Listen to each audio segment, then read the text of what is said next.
বাসুদেৱ ওম নমঃ ভাগৱতে বাসুদেৱ। প্ৰভু তুমি যিমতে আদেশ কৰা সেইমতে যাতে সুমতি দিয়া প্ৰভু। কৃষ্ণ কৃষ্ণ কৃষ্ণ। সৰা পাণৰ ৰস যিটো চতুৰ সেইটোৱে ভগৱতৰ ৰস পিবা পাৰে, এইটো এটা কথা। গতিকে যাৰ জন্মান্তৰে বহুত ভাগ্য পুণ্য আছে সেইজনায়ে ভাগৱতৰ ৰস পিবা পাৰে। এটা মন্দিৰ এটাত নামঘৰীয়া এজন আছিল। তেওঁ সদায় গাঁওখনৰ মংগলৰ কাৰণে শলাবন্তি জ্বলায়। তেওঁ সদায় তাৰমানে ডবাটো কোবায়। আৰু তেওঁলোকৰ এই মন্দিৰৰ ওচৰতে আৰু এজনী নাৰী আছিল, বেশ্যা নাৰী।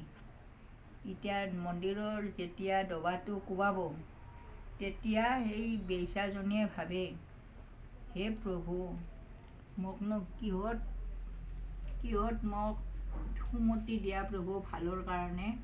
মইনো কিহত পৰি আছোঁ, বেয়াৰ কিয় প্ৰবৃত্তি দিছা, মই বেয়াৰ প্ৰবৃত্তি হৈ আছোঁ। গতিকে প্ৰভু যাতে ময়ো তোমাৰ নাম গুণ গাব পাৰোঁ। সেনে বুলি বেশ্যাজনীয়ে কি কৰে, সদায় ঈশ্বৰক ভাবে। ডবাটো কোবাৰ লগে লগে এই বেশ্যাৰ মানে আৰাধনা কৰে, সদায় আৰাধনা কৰে। এনেকৈ থাকোঁতে নামঘৰীয়াজনৰো মৃত্যু হ'ল।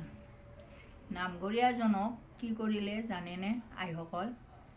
কি কৰিলে, তেওঁক একেবাৰে যমদূতে টানি ধুহি চচৰে বগৰাই নৰকৰ ফালে লৈ গৈছিল। তেতিয়া নামঘৰীয়াজনে দূতকেইজনক সুধিলে, এই আপোনালোকৰো বিচাৰবিলাক অবিচাৰ, গতিকে যুক্তি নহয় বিচাৰটো। গতিকে মোক দেখোন নৰকৰ ফালে লৈ আহিছা, আৰু সেই বেশ্যাজনী আছে না নাই? বেশ্যাজনী ক'ত? বোলে বেশ্যাজনী বৈকুণ্ঠত। তোমালোকৰ বিচাৰ বুদ্ধি অনিয়ম, গতিকে মইহে বৈকুণ্ঠক আহিব লাগিছিল। তেতিয়া যমদূতে উত্তৰ দিছে যে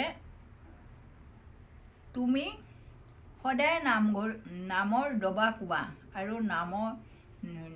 মন্দিৰত তুমি শলাবন্তি জ্বলে তুমি কি ভাবা যে মই বেশ্যাজনীৰ সংগ পালি ভাল আছিল। তোমাৰ মনটো সদায় তেনেকৈ থাকে।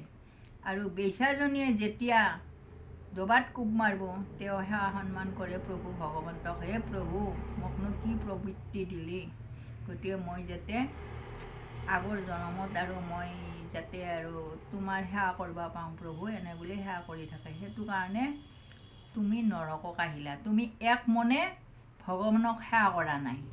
আৰু তেওঁ বেশ্যা হ'লেও তেওঁ এক মনে ঈশ্বৰকে ভাবি আছিল, সেইকাৰণে তেওঁ বৈকুণ্ঠত।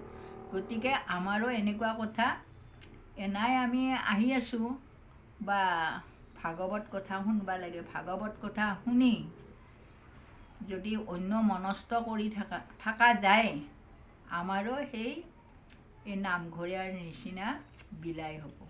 সেইটো কাৰণে কৈছে আৰু এক মনে ভাবিব লাগে কৃষ্ণক।